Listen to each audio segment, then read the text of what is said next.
Everyone, welcome to my channel mister Shyam Babu 214। आप सभी लोग को हमारे इस चैनल पे स्वागतम रहेगा भी।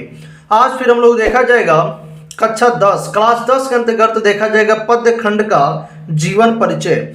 जो सुमित्रा नंदन पंत जी का जीवन परिचय देखा जाएगा, जो बहुत ज़्यादा इंपॉर्टेंट है आप लोग के बोर्ड एग्जाम व्यू से। तो आप सभी लोग कोशिश कीजिएगा कि जो शॉर्ट फॉर्म में जो जीवन परिचय आप लोग को बताया जाएगा और पढ़ाया जाएगा, इसे आप लोग अच्छा से ज़्यादा बेनिफिट्स करके लीक करके कोशिश कीजिएगा याद करने के लिए। उसके बाद से ये डिटेल जीवन परिचय करके ऐसे बना करके देखा जाएगा।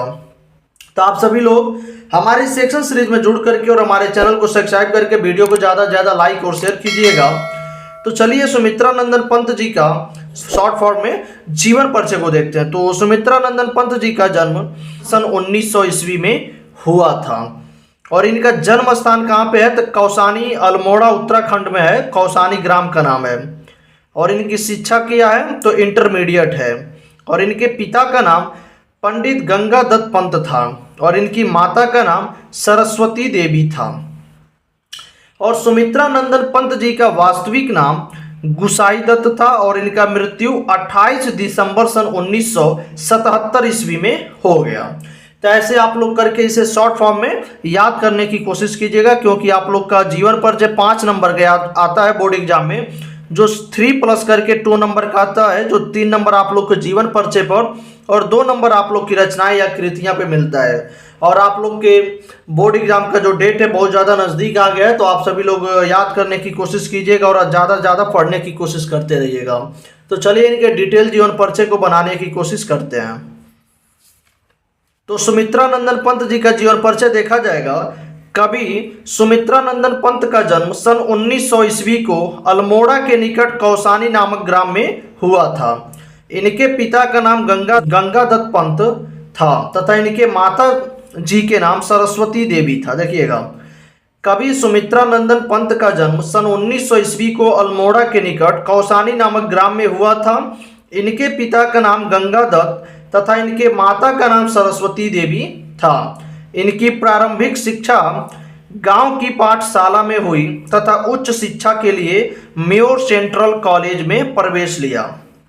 जो इनकी प्रारंभिक शिक्षा थी वो गांव के पाठशाला में हुई तथा उच्च शिक्षा के लिए म्योर सेंट्रल कॉलेज में प्रवेश लिया। परंतु गांधी जी के असहयोग आंदोलन, उस समय गांधी जी अपना आंदोलन चला रहे थे, तो गांधी जी के असहयोग आंदोलन से प्रभावित होकर विद्यालय छोड़ दिया। सुमित्रा नंदन पंत जी ने गांधी जी के असहयोग आंदोलन से प्रभावित होकर विद्यालय छोड़ दिया। तो चलिए अब नेक्स्ट आगे देखते हैं। तो आप सभी लोग हमारे इस सेक्शन सीरीज में बने रहिएगा और हमारे चैनल को जरूर सब्सक्राइब कीजिएगा, भूलिएगा मत। चलिए नेक्स्ट है कि कवि सुमित्रा नंदन पंत जी 7 वर्ष की अल्पायु से कविताओं की रचना करने लगे थे। जो कवि सुमित्रा नंदन पंत थे 7 वर्ष की अल्पायु में यानी छोटे से ही कविताओं की रचना करने लगे थे। इन्होंने रूपाभा पत्रिका का संपादन किया। देखिएगा, यदि पूछेगा आप लोग के बोर्ड एग्जाम में एमसीक्यू क्वेश्चंस करके यदि आ गया कि रूपाभा पत्रिका का संपादन किसने किया है, तो सुमित्रा नंदन पंत जी ने।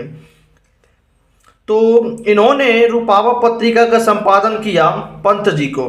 कला और बूढ़ा चांद, देखिएगा बहुत ज़्यादा इंपॉर्टेंट है, आप लोग को ऐसे इन्विटेड में पूछ सकता है कि कला और बूढ़ा चांद किसका है, तो आप बता दीजिएगा। पर साहित्य अकादमी पुरस्कार तथा इनकी कृति चिदम्बरा पर ज्ञानपीठ पुरस्कार प्राप्त हुआ। सुमित्रा नंदन पंत जी को इन्होंने रूपाभा पत्रिका का संपादन किया। पंत जी को कला और बूढ़ा चांद पर साहित्य अकादमी पुरस्कार मिला। देखिए, कला और बूढ़ा चांद पर साहित्य अकादमी पुरस्कार मिला और चिदम्बरा पर ज्ञानपीठ पुरस्कार प्राप्त हुआ। भारत सरकार ने इन्हें पद्म भूषण से सम्मानित किया है। सुमित्रा नंदन पंत जी को भारत सरकार ने पद्म भूषण से सम्मानित किया और इनका निधन सन 1977 ईस्वी में हो गया। तो आप सभी लोग इतना अच्छा से ऐसे बना करके जीवन परिचय लिखेंगे तो आप लोग को एग्जामिनर 3 नंबर प्रोवाइड कराता है और 2 नंबर आप लोग को रचनाएं पे दिया जाता है। तो चलिए रचनाएं को देख लेते हैं। तो रचनाएं को देखने से पहले आप सभी लोग कोशिश कीजिएगा कि एक नंबर का जो बहुविकल्पी क्वेश्चंस भी आता है आप लोग के हिंदी पेपर के फर्स्ट पेज पे ही, जो पेपर आप लोग का आता है फर्स्ट पेज पे ही बहुविकल्पी क्वेश्चंस आता है एमसीक्यू फॉर्म में, तो उसका आंसर्स भी आप लोग को यहीं से मिल जाएगा। तो आप सभी लोग रचनाएं को लिख करके याद कीजिएगा। तो सुमित्रा नंदन पंत जी का रचनाएं है वीणा, ग्रंथि, पल्लव, गुंजन, लोकायतन।